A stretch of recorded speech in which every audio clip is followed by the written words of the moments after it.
இது ரொம்ப எளிமையான மருந்து.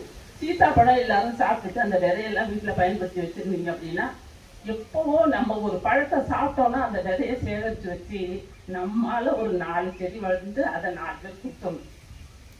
அந்த மாதிரி நம்ம மனப்பக்குவம் இருக்கணும். பிள்ளைகள்லாம் நம்ம பேர் சொல்லாது. நம்ம ஒரு மரம் வச்சோன்னு வச்சுக்கோங்க, அந்த மரம் நம்ம பேரை சொல்லிக்கிட்டே இருக்கும்.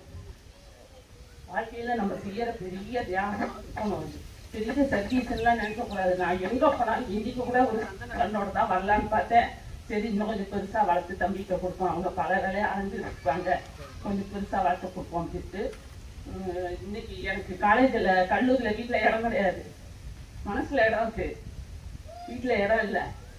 கல்லூரியில் பரிசுக்கஸ் கல்லூரியில் போட்டிருக்கேன். ஏகப்பட்ட மொழியியல். அப்படியே இப்போ வந்து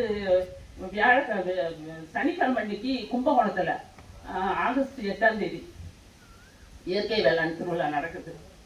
கொண்டு போய் ஒரு 500 1000ன்னு என்னால் கிடைச்ச மொழியில கொண்டு அப்படியே கொடுத்துருவேன் மக்களுக்கு. இதுதான் நான் நம்மாழ்வாரை பின்பற்றுறேன். நம்மாழ்வாரையான மனுஷனை வச்சுக்கிறதுக்கு என்னால் முடிஞ்ச ஒரு உதவி.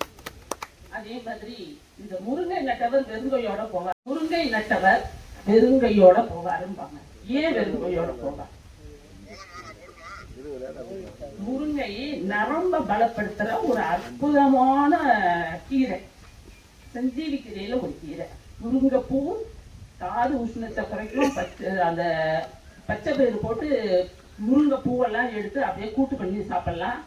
முருங்கை பிஞ்சு, முருங்கை காய். முருங்கை கசப்பு சுவை உடையது, கசப்பு நரம்ப பலப்படுத்தும் 6 சுவையில.